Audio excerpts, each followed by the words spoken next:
This is Too Stubborn to Quit, a podcast that offers stories of resilience, reinvention, and the moments in life that force us to keep going.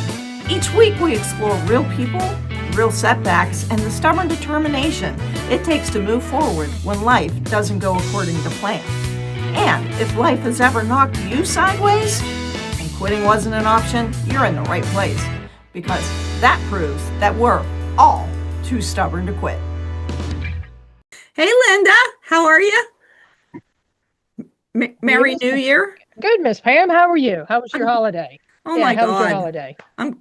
It was great. I'm kind of glad it's over, but it was wonderful. Now, so when I say that I was kind of glad it was over, I don't mean that to sound negative. It's just, it's been, oh boy, it's been busy. It was nice to just not do a whole lot today. I had some of the grandkids, but not all the grandkids. And Rosie made a cake all by herself for the very first time ever. So that was fun. I made Evelyn. So that's how you started your new year, huh? Yeah, and I made Evelyn paint her banister that she peeled all the paint off of right over here to my left. A couple weeks ago, she was standing up here and just peeling paint. So I got the paintbrush out this morning and I said, it's time for you to fix it. She did. It looks good. Anyway. Oh, I love grandmas like that. I know. You know? It's tough being my grandkid. Take the bear by the horns and make the kids fix what they need to fix. Well, she'll probably won't do it again. So we have a special guest this evening, do we not? Would you like to have the honors of introducing this special guest? Well, yeah, I kind of know her really well. Yeah. Yeah. So this is my partner in crime. This is my spouse. This is my business owner, and she's not sick of me yet after 20 years. She might be after tonight.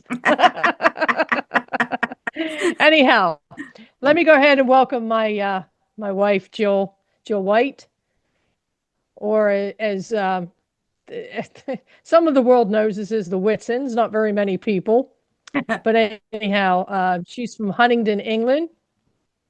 Jill, jump on here, sweetie. Hey, hi. Hi, Jill. Hey.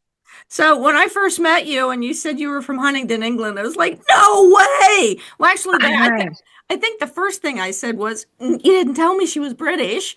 And Linda says, it doesn't matter. And I said, well, I know, but it's cool. So tell us about Huntingdon, England. Is it anything like Huntingdon, Pennsylvania? Because I know you've been to both.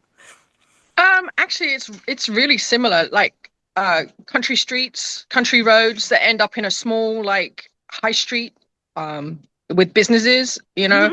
Mm-hmm. We have a lot more older buildings, older churches, because Huntingdon's like from 1066. Wow.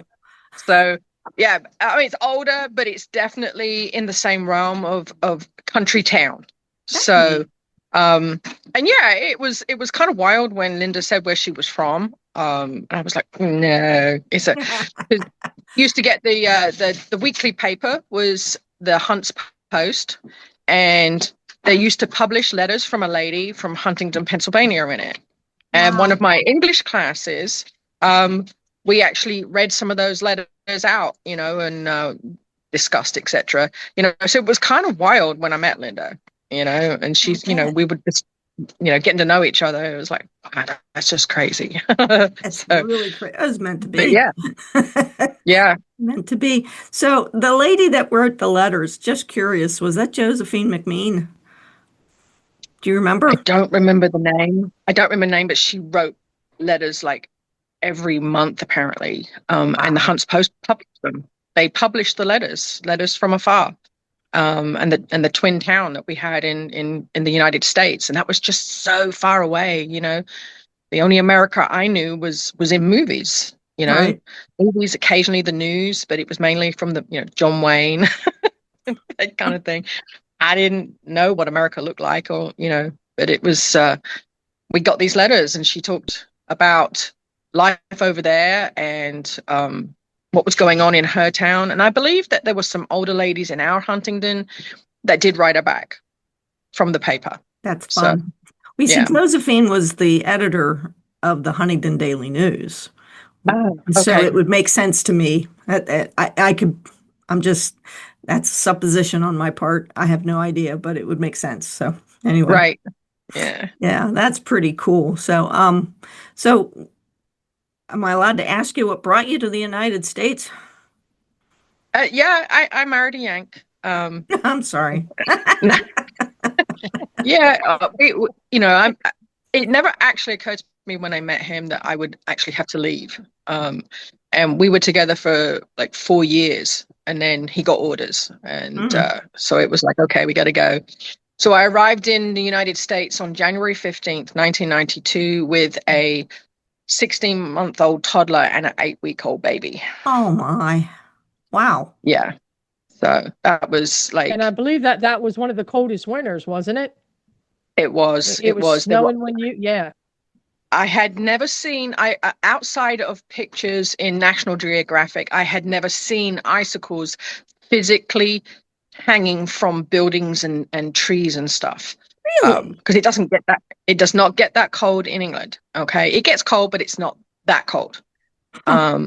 Unless you go further north up to the very top of like Scotland, which, you know, it is colder there. But where I lived in just north of London, which is where Huntingdon is, it doesn't get that cold. So I had never been that cold in my life. So and it was quite a shock, you know. That. And I was not prepared. Didn't have the clothing for it. Oh It was no. just the first couple of months was quite an eye opener getting used to being over here. Oh, So, I'm sure. Oh my but, goodness. yeah, Wow. And you know, you keep saying it, and so I just want to point out to anybody that's listening. Now, a lot of people that listen are from already from Huntington, so they understand. But our Huntingdon and your Huntingdon are spelled differently than any other Huntingdon in the world. And it's yes, Huntingdon, yeah, Huntingdon. Yeah. yeah, And it's kind of an interesting thing. And we always knew, actually, when Linda and I were working on the bicentennial crap, we discovered the whole thing about Huntingdon, England, and right. all these We stories. And did. so it was just so Yep. incredibly awesome to meet you. It was so much fun. I loved it. I loved it. I loved it. It was just a good time. I know the Anyway, shock on your face the first time I said hello, and I said I know. we spoke about something, and you went running off to the bar just to hunt Linda down.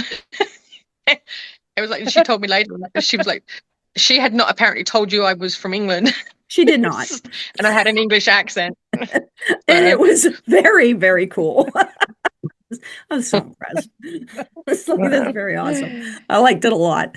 So you two found each other when? Mhm. Like late 24 90s? years ago. 24 years ago. Wow. I'll leave We've the been math to Jill because I can't get it right. right. Well, you know.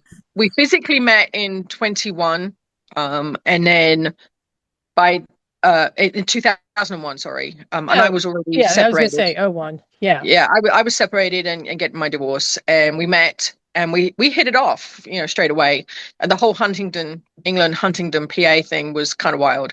Sure. And then basically life went on from there, and it was just Well, crazy. why did we hit it off? No, wait a second. Let's here's something I'm going to fess up to. You know how we met? She whipped my ass at pool. Ah, We were shooting pool one night. that's kind of hard to do. Well, at the bar, and Yeah. she completely kicked my ass all over the table. Yeah, I was not happy. Because I'm used to winning, and yeah, I don't think Yeah. I Right. won one game that night. And I was kind of pissy. Linda was a pretty good pool player back in the day. I don't know if she still is, but Yeah. Not We haven't played anymore. pool in forever, but I grew up Yeah. playing snooker. I don't know if you've ever seen English snooker. Sometimes it comes up on the TV late at night. It's a bigger table, longer pool stick. I grew up in a pub. So, you know, Dad had one of the rooms at the back had 4 snooker tables in. So I kind of grew up around that. So yeah. And I played on the pub teams around Huntingdon. We would have there is a huge league, pool league Mhm.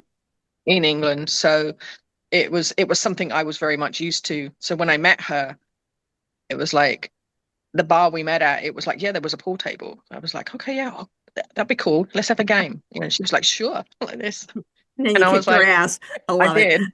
a couple of times, and then she didn't want to play no more. So Imagine that. Huh. I'm just going to take my pole Just cue a and go sore home. loser, that's all. Yeah. That's about what it was. Right. That's about what it was. Yeah, I can tell. Yeah. So Yeah, so then we ended up moving in together, and life has just literally rolled like a train since then. So, I was working at Walmart, wasn't happy. She was working for the moving company, wasn't happy. So we ended up starting a small moving company for ourselves, took on packing hires service. Yeah. and a packing service. And we went from there. It was just, that's how we ended up getting into moving animals, So I'm sure she's been through that story. So Well, yeah, but it's still fun. But so I've known you for oh my, a while, like 24 yeah, years. 20 years. About that, yeah. yeah. And I've heard a lot of stories. So I guess I want to lead into this with you came from England, which is kind of a reasonably small country in comparison to the United States. Okay. Oh, yeah, yeah, Right. So when yeah, you first started driving across country here, yeah. what was going through your mind, Jill? Because it's an Okay. I mean, expansive place. yes, when you realize that I literally drove from John O'Groats in Scotland down to Land's End in Cornwall and did it in 17 hours. And that is the furthest north in England to the furthest south in England. And that's 17 hours here from Virginia might get you to Kentucky. And the further west you go, the bigger the states get, the longer it takes. Like Texas, you wake up in Texas in the morning, you're over the state line, and then by the time you stop after 14 to 16 hours of driving, you're still in 16 Texas. hours. Yeah. Still in Yeah, Texas. you are Yep. still in Texas. It was unbelievable. Yeah, and the whole range of like I said, most people's views of America back then were what we saw on the news and movies. Okay. And it did not really show the diversity that is here, not of just of the people, but of the land. You can go from the northern mountains with snow and ice down to desert in southern Arizona, on the border. And it is just the extremes between the two are amazing. Really, it really, you guys have an amazing country. We have an amazing country here in the United States. I am an American citizen now, and it is. Yeah, get that clear up front. Yeah, every time I head out the door, it's a different trip every single time because you don't know which direction you're going. You don't know what you're going to meet when you come along. Weather-wise, we've had near misses with tornadoes. With tornadoes tearing across the road 10 miles ahead of us, and then we end up into the town. I ended up entering a town that literally had just been ripped up by a tornado. Oh my. And I didn't even know it. I was still just merrily just trogging along the interstate and got off onto a US highway to find the house I was supposed to go to, and it was not there. Oh. So yeah, it was kind of crazy. So yeah, it's but your weather here, everything. I mean, you get everything here. You've got volcanoes, you've got the snow, the skiing snow, and you've got the desert and the beaches. It's like you have everything that everybody in the world has, but you have it in one country. You've got everything here. It's just, it is, I still find it awe-inspiring every time I go out in the van, every time. It is a pretty remarkable place. I like it too. So you've been to all 50 states? I've been to 49. The only one I have not been to is because I can't drive to Hawaii. Makes sense. It'll be a bit wet. Yeah. It's a race now between the two of us. It's a race between the two of us as to who gets to go there first. But I do the booking. We came close last year.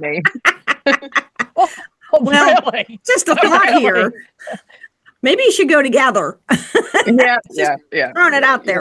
We might actually do that at some point, make it a vacation. But yes, that is the last state that both of us have to go to. And then that's cool. And we've basically been out almost. I don't know why we'd want to do that. Right. We've been up and down every interstate in this country. I mean, and across every single one.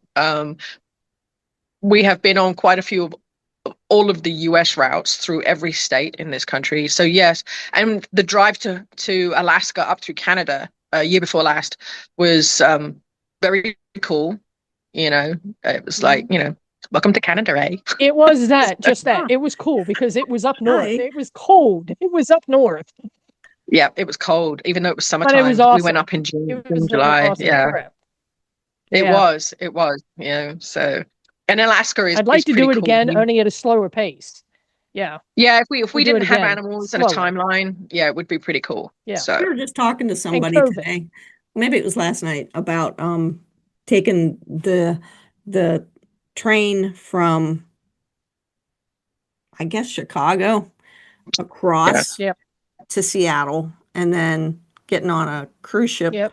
in Seattle, and going up to yeah, Alaska, and then taking the Canadian, I guess it's called the Alpine train. I don't know. goes It all the brings way you, back across. yeah, it Yeah, brings you the whole way over to Toronto. Yeah. Yep. And then you get to come home. But that sounds like a really amazing trip that maybe yeah, someday I'll get to do. yeah.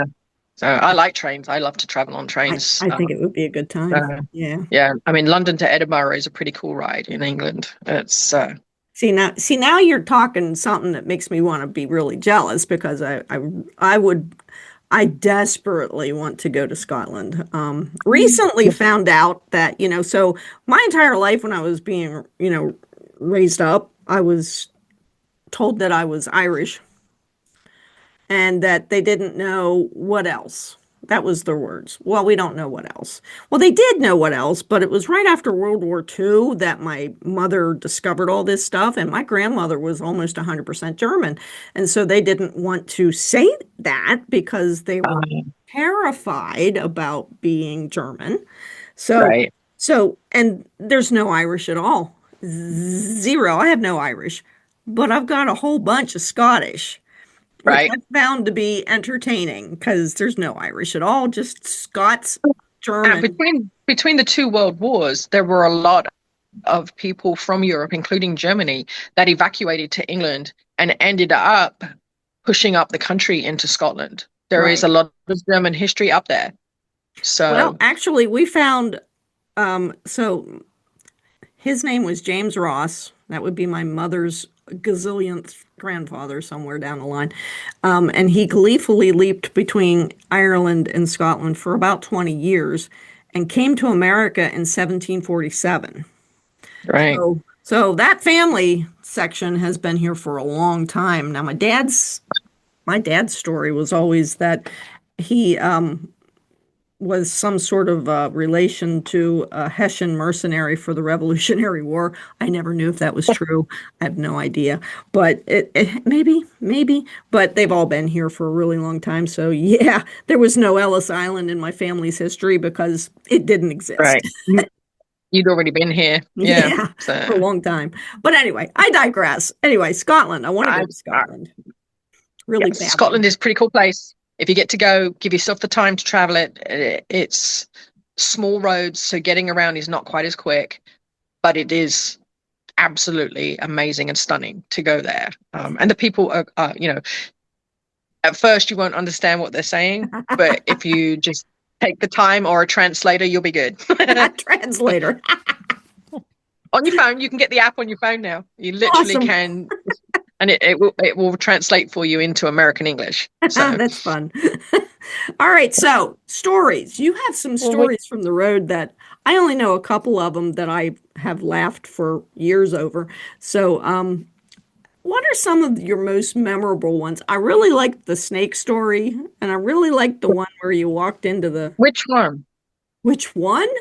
You pick one. I have Tell I me have a two snake story. stories. I Go have two for it. snake stories. She is All right. too. Well, tell me Okay. both.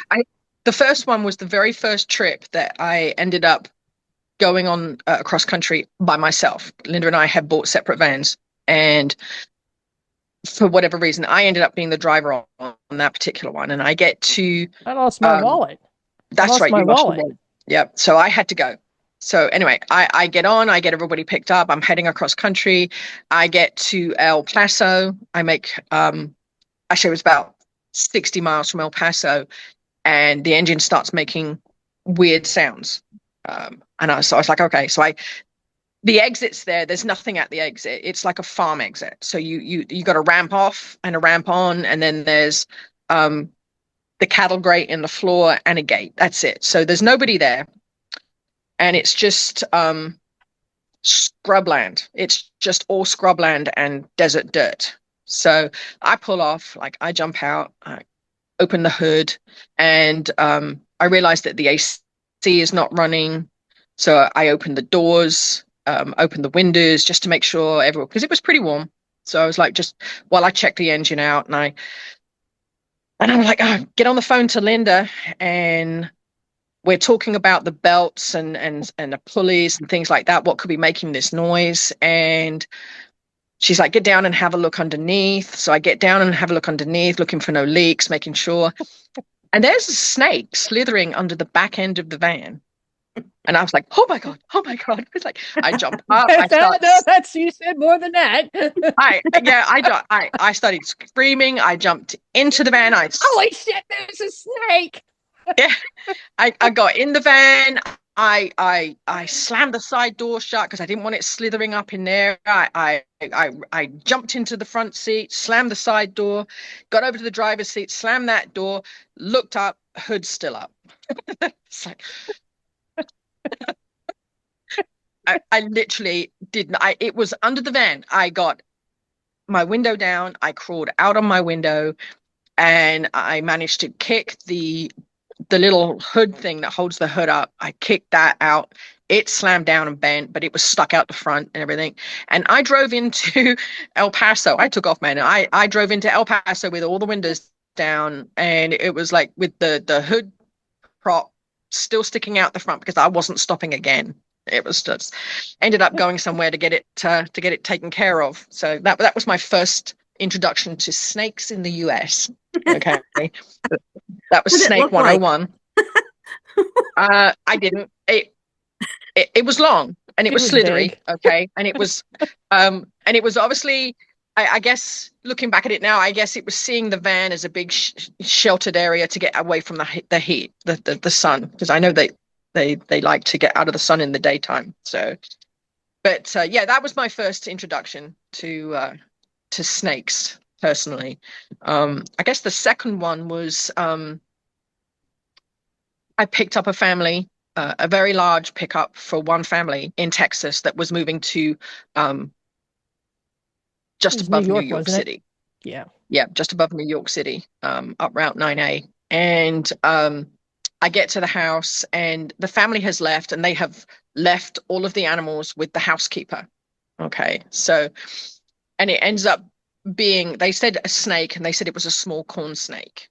And that's what they listed it on the paperwork. And I'm thinking, oh, tiny little corn snake, little tank. I get there.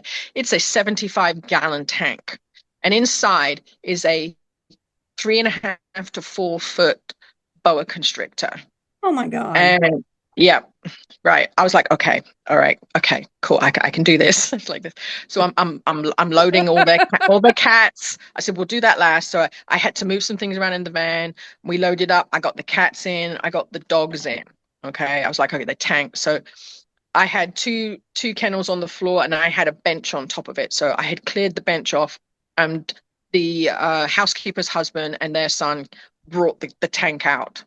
And I looked at it, and it was like, it's got a lid, but it was like very tilty. So I was like, no. So I took duct tape, and I duct taped that thing on like this. Yep. I duct taped it like this. And I was like, okay. And the thing was hidden under it's like, had like a dome rock thing that was inside that. And I was like, okay, you stay there. I'll be good. Anyway, I get driving. I drove for the rest of the day. No problems. Get everybody walked. Well, that night, my bed was in the back on top of the 2700. So I get into my sleeping bag and everything, turn all the lights out. And probably about an hour and a half, 2 hours later, I'm guessing, I suddenly woke up because there was a weird sound. I was like, what is that? Like this. So I grabbed my flashlight, and I was like, I look over, I look at the dog underneath me, I look at the thing bob, I start flashing around the van, the cats were fine, the two little Yorkies, they were fine. I flash over to the tank, And that boa constrictor he was over, had curled up, and was swung across and was holding himself up, and he was tap, tap, tap, tap, tap, tap on the lid, you know, trying to see if it would move, you know. And I was like, oh, hell no. Oh, No. hell no. I managed to, I got out of my sleeping bag. I was in my boots. I ran in, I got coffee, and I was back in that van and had it started. And we were on the road in 20 minutes. And I drove nonstop 17 hours to New York to get them off that night. And I told them I didn't want them on another night. And I made them take delivery. It was like quarter to midnight. I was like, normally we don't do that, but it was like, yeah, your shit's got to get off, you know. It's like the dogs and the cats can stay, but you really have to take this snake. Yeah, this guy's got to get off, you know. It was like he was looking for a way out. I was like, there's no way, because if he gets out in this van, so am I. I'm getting out. I'm done. You know. Like, somebody else can have the van. I'm good. So yeah, that was my second snake story. So but I mean, we've done some weird animals, you know. Hey, tell her what we just. Yeah, tell her. Hold on a second. Tell her what we just got a request for last week. A camel. We literally got a quote request in to transport an adult dromedary camel, and it was like, what the heck? I was like, I ended up referring them to a horse service because they've got the big vehicles, but it was like, why would you think a precious pet van? And it shows our vans, you know, that I'm not getting a camel even in a cargo van, you know. It's just it was funny. To the roof. Yeah, I guess. You imagine that going down the highway. Yeah. So we've had some pretty weird requests over the years, but we've done quite a few weird requests. You know, we've done rats, we've done we keep getting requests for squirrels. I don't like to do them. Not squirrels. The rat? Share the rat story. Oh, the rat to story. Compton. Yeah, the rat to Compton. Yeah, you know, this is one of my favorite stories. Do it. The rat. I don't know if have you heard this one? I have, but our viewers have not. Oh, okay, all right. I get I'm actually on the road, and I actually get a phone call, and there's this lady in Oakland, California, who her son had been visiting to her all summer during summer break, and had snuck his pet rat into his book bag. When he and how he got through security from LAX to Oakland, I have no idea, but he did. Well, so she was doing the right thing, and she was trying to get the rat back to her son, who'd gone back to the Los Angeles area. Compton, California, and I had no idea Compton. Didn't have any idea what that was. We did not know then. Nope, we were young didn't and know dumb. That. I don't think anybody knew. So anyway, I go to a house, and there's this rat, and it's in a cage. We do the paperwork and everything, and I drive down. I have another delivery, and then I end up driving into Compton, and it's wow. It was ended up pulling up in front of a. I guess you call them community apartments, where you go through, there's a wall with and a gate. And I think my first clue should have been was when I pulled up, there was a whole bunch of people sitting on the walls about half a mile down. All right. And I had Rosie, our dog, with me on the time, and she was sitting in the van, and she went on alert looking at these guys. I was like, okay. So I left the engine running, I left the keys in the ignition, I wound up the windows, I locked the door, I had my spare keys with me. I take the rat, and I head into this compound. I go to the panel where you're supposed to press a button to get entrance, and it's all shot out, completely like full of bullet holes. I was like, okay. Push the gate just it's like, so I roll on in there, and I was like, okay. So I start following the little arrow signs for the building numbers and the apartment numbers and everything. And I come round the corner, and I come up on about a group of 30 guys, and they range from, I guess, like the youngest looked like he was maybe 10 or 11. The oldest guy looked like he was about 30, 40. And I was just like, they just all in the way, all over the footpath, everything like this. And I was like, oh, excuse me, guys, excuse me, coming through, excuse me. It's like I'm carrying this rat cage, you know. So and like these, I think they were shocked. It was just sheer shocked, and they all kind of just sort You of think? stepped away like this. And I got through the other side. Thank you, like this. And everything. I went round, knocked on the door, and this door opened about half an inch. I said, "I've got your rat." He opened it just enough. He grabbed the rat and slammed the door on me. I was like, "Okay." I said, "I need you to sign." So he opened the door another inch. I gave him the paperwork. He signed. He slammed the door on me. I was like, "Okay." So anyway, I'm heading back around. I'm thinking, okay, I got to go back through all these guys again. And I was like, on the way back, I noticed I came around the corner and the first kid, he was a kid, he looked like a teenager, had a gun in his pants, okay, right in the waistband. And it was like, oh, highlights. And I started looking up and I was like, why is everybody had the same color bandana on? It was like, oh, it was weird. It's like, what was all the color bandana? It was red. And it was like, yeah. And I was like, okay. Yeah. So anyway, as I come around the corner and I said, oh, excuse me, just heading back like this.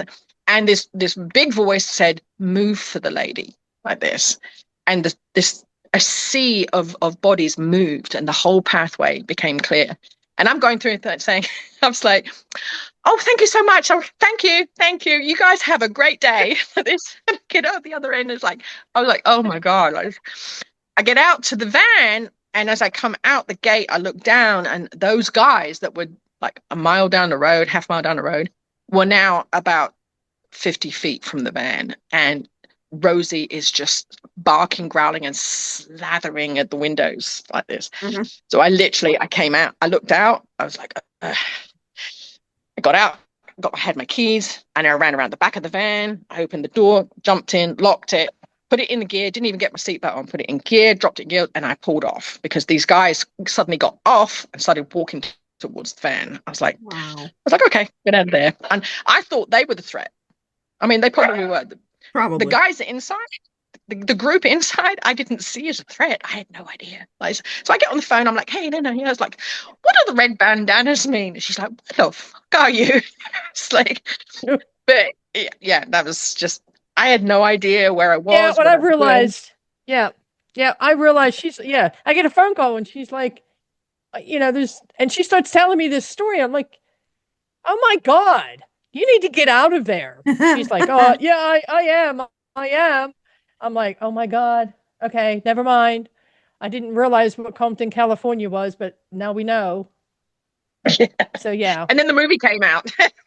Compton. And then the movie came out. Yeah. Done your own movie, Rat to Compton. Yeah. But yeah, I mean, it's just, I'm telling you, though, only she could have walked in there as a white woman and gotten away with it because I think it was the British accent. I think you just floored them with the British accent. But I was very polite. I was polite, as we are. Yeah. Well, and that's a plus. Brits. Yeah, that's a plus. Yeah. Yeah.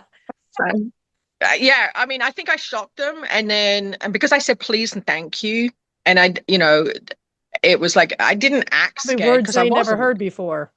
Right. I wasn't scared.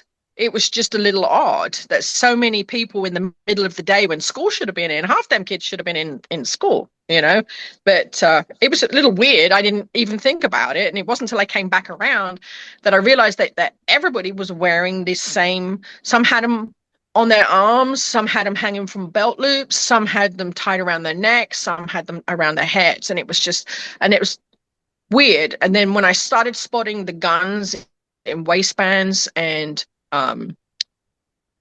bulges where somebody put one in a pocket and things like that, and it was like, but I still just like, okay, it's a gun, John had guns, so it was like, okay, whatever. And it wasn't until Linda's like, you were in gangland. It's like, it never occurred to me, and it was the guys outside of the compound that even going in, I viewed them as the problem, not the guys inside. They never gave me any issues whatsoever. I think I shocked the shit out of them. Mm-hmm. And, and the guy that was obviously the leader of them, he was just like, move the lady. So I was like, okay, thank you. Thank you. Thank you sir. so much. You guys have a wonderful day. Bye-bye. You for not shooting Ta-ta. my wife. Yeah. Appreciate that. Yeah. Oh my So God. that was Yeah. we get ourselves into Yeah. some situation. So, any other kind of fun I stories think just like that one?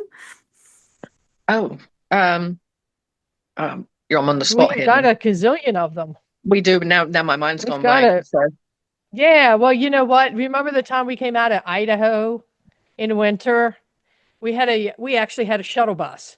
oh, We had purchased a shuttle bus and we revamped the inside of it. So the back end was a kennel and the front end was set up for us. It had a futon in it. It had a small kitchen area where we could cook and and during by day it was actually her the office office space. because I Yeah. would typically be driving.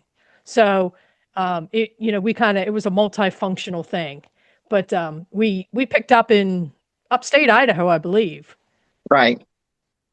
And we came down, we decided to come down 395, which is not a route we normally take because it's in the middle of nowhere. Right. And it was so cold. And what we learned is that when you're driving a diesel, go ahead, Jill, jump in here. When you drive a diesel, what happens when you're going 65 miles an hour and it's minus 10 outside? That's a Diesel problem. freezes. Diesel Diesel, freezes. diesel gels up. Yeah. Yeah. Yeah. Diesel freezes. Yeah, Yes. Yeah. yeah, So Definitely need we to had have a to. yeah, heater on that. Yep. Yep. Yep. yep. No, So we got down to the end of the mountain. The two of us got down. We got down to the end of the mountain, and we're stuttering, and it's sputtering. You know, we know there's a truck stop right in front of us. We just got to get to it. We're like 10 miles from it, and all of a sudden we hear that initial, bloop, bloop, bloop, yeah. bloop, and it's like, oh shit. And we're literally in the middle. I pull over. We get out, and you know, I'm sorry, but you can't put two women in the same vehicle for weeks on end, and shit not just kind of come to blows at times. We're literally standing in the middle of a country road, and it's minus 10 outside, and we are arguing in the middle of the road as to what we should be doing. You know, and it's like, okay, you know, what was it? It was like 10, 11 o'clock at night. You know, Yeah. we were both tired. It was a long ass day. And now Yeah. all of a sudden we're stuck in the middle of bumfuck nowhere We trying did to figure manage out how to get our vehicle. we did manage to trundle it Go into a ahead. gas station. Yeah, we trundled it into the We gas did. station and put some 911 in and just idled it all night, and it did clear by morning. But You can yeah, hear it we in the have middle of the learned night. now. Yeah. Yeah, you can't drive a diesel at But nighttime. So yeah. Yeah, they Yeah. make this It's really cool we've learned stuff. that It's called we had one DEF. where we Did you hear me? well, you use the no. DEF. We use DEF all the time. DEF's not enough. Oh, The 911 is almost like liquid crack for diesels. okay. Yeah. And it's just this super high. I don't know Oh what yeah, it does, but it's the stuff is sweet, man, and you can hear the stuff like on fire in your tank, like it's melting. So I don't know what it does, but yeah, it works. So It's good. we could hear the fuel filter in the middle of the night. The fuel filter itself is what had frozen, and you could yeah, hear it. We could hear it in the middle of the night give way to Oh, where yep, all of a sudden the engine ramped back up because we were arguing about what to do. You know, yeah, do we change it, put a new fuel filter on? And I'm like, you know, I'm not fucking changing this in the middle of the night, that type of right, thing, you know, and it's just so yeah, cold outside. I'm like, yeah, no. well, But yeah, yeah. we had all the things we The learn. bus was a fun time. We had a fun time with the bus because we took both cats and our dog with us Mm, on the bus because we yes, had room. yeah. And it, I mean, like Samson was just desperate to get off the bus, poor cat. And he he got out in Oregon that time and took off towards this old-fashioned wall. And it had like holes in it, and he was heading for them holes, man. It was like I grabbed that poor cat by his tail. It's like grabbed him back, threw him back in the bus, man. It was like even Tiggy, she tried to escape. I had her in the bus, and I pulled up in Utah in Salt Lake City in the middle of the summer to get gas, and I didn't realize that she'd hopped onto the front seat as well. I opened the door to open the flap to fuel up, and mm, she comes hopping out. And Utah is very gray. Everything's concrete in the city. You know, there's no grass, there's no dirt, there's nothing. It's gray, and it was hot. It was like over 90 degrees, so the concrete Oh must have been yeah. about 100 and something, you know. She Yep. spread eagles herself. She splats herself down like, oh, I fucked up. It's like, I suddenly realized when she'd gotten out and she was like, I scooped her up and put her back in the van. She was like, oh, thanks. You know, so that was a mistake. I So shouldn't have done that. yeah, I had this yeah. calico once. She was a crazy, crazy, crazy cat. Oh my God, that cat she was demonic. I'm pretty sure her name was Buffy. We called her Buffy the Vampire Slayer. And then eventually we started calling her Meg from Family Guy. Like, nobody liked her. All right. You know, that was who she Right, was. Anyway, right. this dumb calico came down the steps one day. We had just finished cooking supper. So the glass top stove was hot. It Yeah. wasn't, it didn't look hot, but it was still hot. And that Mhm. stupid cat walks across that thing. Oh, I felt so bad for her, but there wasn't anything I could do at this point. She's on that thing, and it was like a cat on a hot tip, Yeah, yeah, yeah, griddle, yeah, because she yeah, was, right? Oh, the poor yeah. thing. She burned all of her pads on her feet because she's Right. dumb. Oh dear. Oh, yeah, yeah. Yeah. She's Oh, just dumb. But anyway, I digress. That would have been Buffy. Yeah. Buffy the Yeah. nasty cat. Yeah. Nasty Buffy, but yeah, sometimes cats Yeah, are kind of dumb. I think the bus was one of the probably the fun 2 years we had, 18 months, 2 years we had with the bus. I think um like our own animals on the it bus, but died a hard death. yeah, we had Yeah. 3 cats at one point. We had Zoe, Tiggy, and Samson, and we had a proper litter box out there in there for them. And I remember it was, I was working in my little office area, and I could still talk to Linda in the driver's seat, and the litter box is sitting right there and everything. And I see Samson head in to the litter box. I was like, oh, I'll have to scoop that as soon as he's done, you know. And all of a sudden, I see Zoe. Zoe was a kitten at that point. She was a Manx, a little black and white thing. And she hops up on top of the litter box like this. And she's just looking over. She's looking over the front. And here comes Samson's head, like, and he's like settling in, man. He's just like getting himself ready to let go like this. And she's like, wham. She slaps. I've never seen a cat leave a litter box like that so quick. It was Oh, like, it was just one of them funny things, how your own He hit animals. the back of the Yeah, bus. yeah. He went all the way to the back. It was just crazy. And then Linda had the bus. You took that Great Dane into Chicago, and Oh my you woke up. God, yes. He was too big for the kennel, and so you let him out of the kennel. Well, he managed to dig through your dirty laundry bag, and he had all of your underwear spread all the way through the bus. It was like, And that wasn't even the worst part. I'm up in Winnemucca. I'm up in Winnemucca at the truck stop for the night. yeah, And when I tell you Winnemucca, if you've never been to Winnemucca, it's a challenge even getting there because it's in the middle of nowhere. Everything's in the middle of the nowhere when you get out west.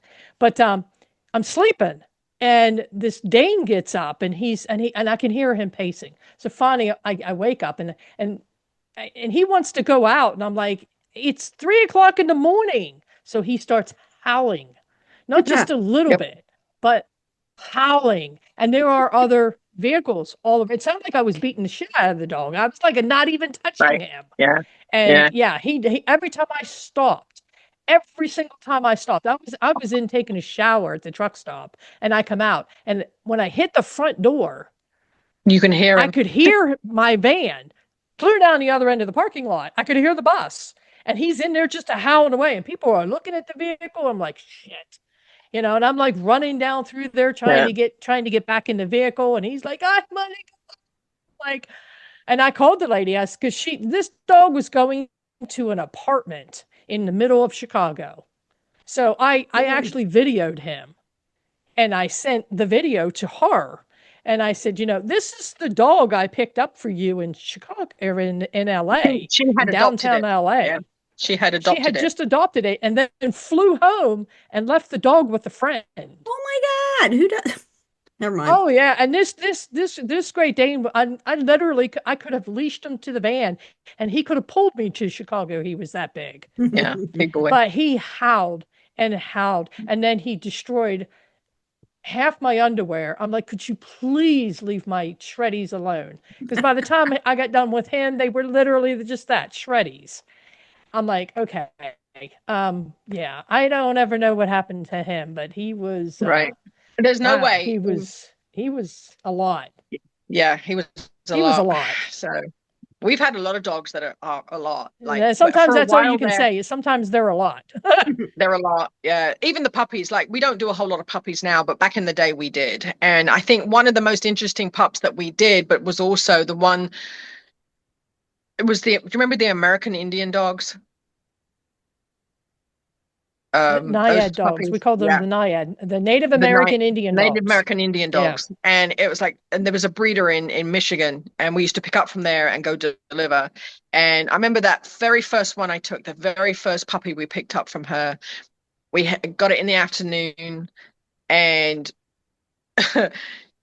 went to bed that night. We mistook the Springfield. Yeah, we mistook what town it was going to and told them we'd have it there by morning.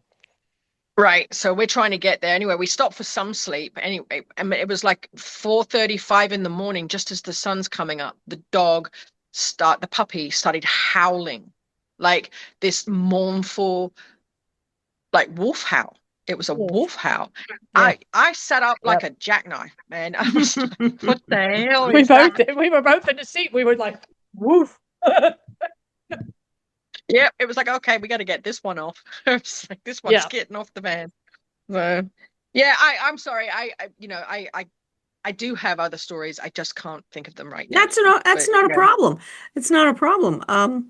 So it does sound like, and I know that we've all lived quite the life, we've all had our trials and tribulations, et cetera, et cetera.